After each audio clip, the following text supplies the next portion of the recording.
Hello my fellow gardening gals and guys, my name's Jeannie. Welcome back to my channel, Serenity Now Garden. I garden in a zone 4B, and today we're going to do a hosta haul.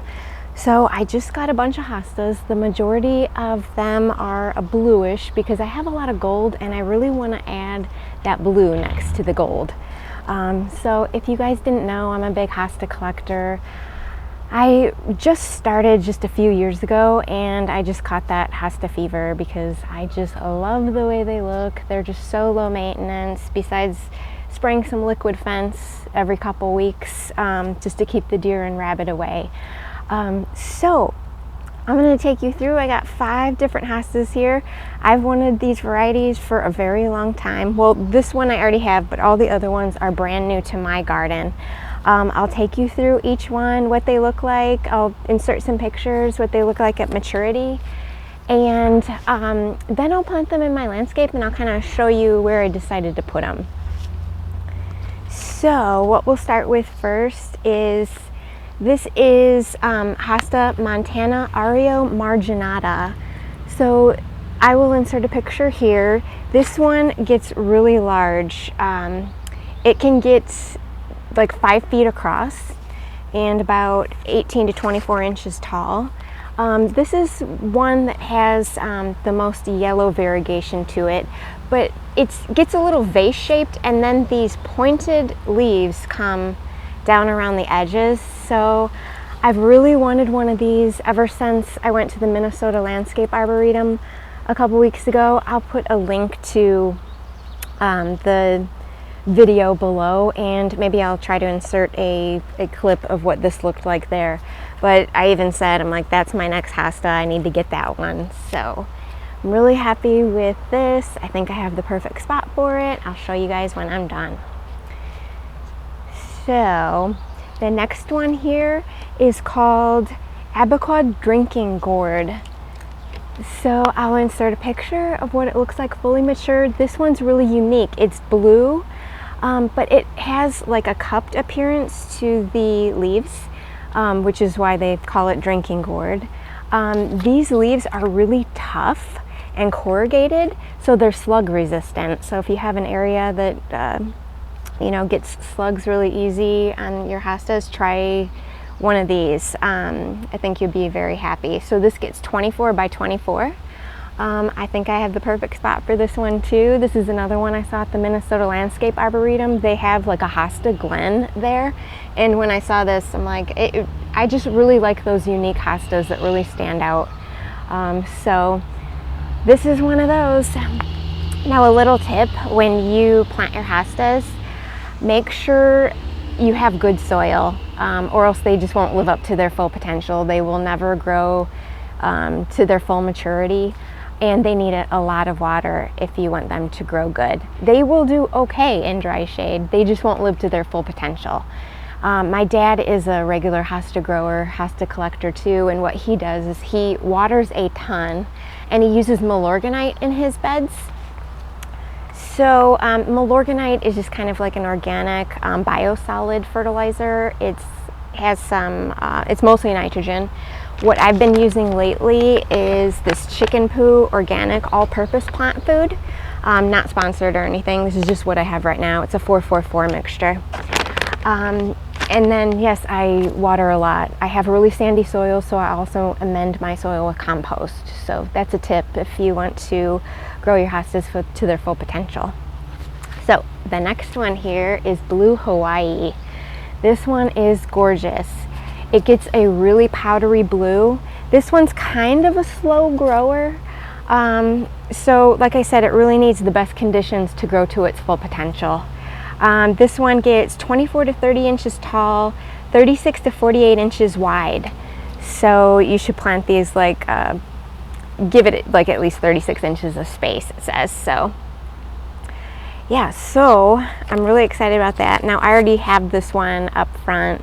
I got this one at Menards for such a good price. It was only $7.99. So I mean, I just said, why not? I'll take a couple more, put those next to a gold. That would really look good. So that was Blue Hawaii. All right, let's see the next one here. These I got at Home Depot for $9. Home Depot has really been stepping up their Hosta game too. They have a lot of varieties now that you just couldn't get before. I don't, like a few years ago, a lot of the Hostas out there were just kind of, you know, at the big box stores were just kind of the run-of-the-mill, like green or like the variegated. But now you can get a lot of the more sought-after varieties. So this is Krossa Regal. This is a really cool Hosta. I've always wanted it. Let me insert a picture here. But as you can see, this one gets, I think it can get about 3 feet across.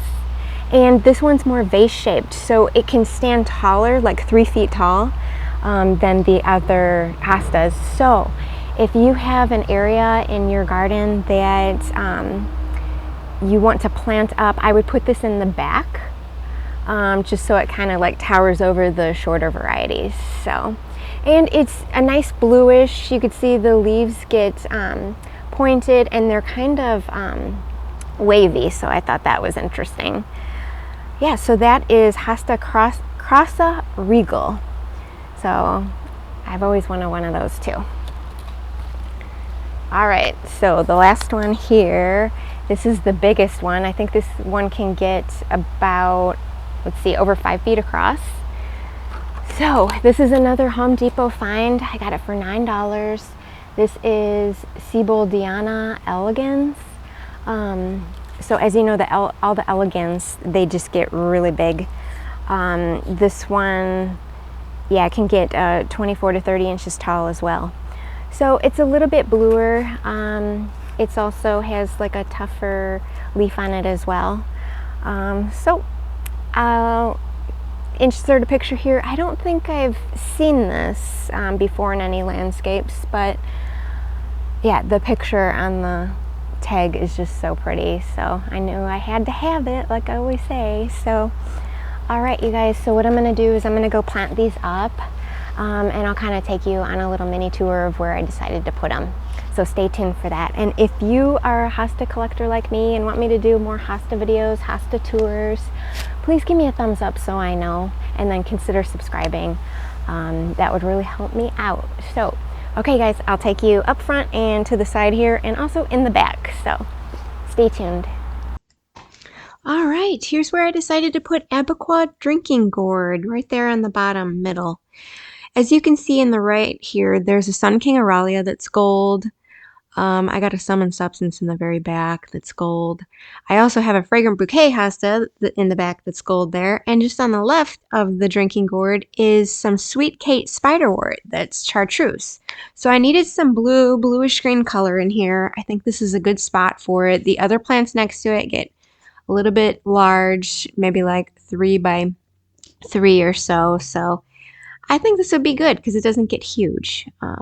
So yeah, there's the Drinking Gourd. Here's a picture from just another angle, just walking down that garden path there, just behind the spiderwort.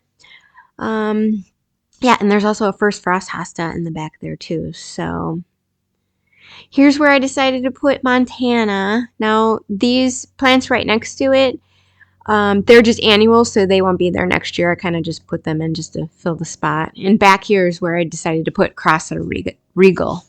I thought it was good, like in the back there, kind of like tower over, you know, the other plants. I'm still going to fill in this area with a lot of things. So here's just a close-up. So Montana, Aureomarginata, that's a mouthful in the front, and Krossa Regal in the back. Oh, I cannot wait till these fill in. So here's where I decided over here to put Elegans, Seiboldiana Elegans. So hopefully it gets really big here. I mean, this is supposed to be a huge giant hosta. But that is a maple behind it, and they do have shallow roots, so it does take a lot of water. But I do water my plants a lot, so, and I mended it well, so I think this will be good. Can you imagine just like walking down that garden path, kind of turning the corner, and this plant will just fill in this whole area here. So I'm happy with that. Last one here is the Blue Hawaii in the very middle there. I'll kind of point it out right there. So I got some Still Be Blooming next to it. We have some Jacob's Ladder kind of in front of it. Right here, we have a Forbidden Fruit Hosta, which has a little more yellow to it. On the other side of these is still be right here. That's a Hosta June. So that'll get a bluish green too. And I just thought this looked great because it's right next to the Creeping Jenny that's really yellow. I'll kind of zoom in here so you could see. Um, so yeah, there's my blue Hawaii. I just love that powdery blue color. And we also have in the very back a Sun King Aurelia that gets 4x4. So those colors mixed together, I think this is perfect. So hope you guys enjoyed. Happy gardening.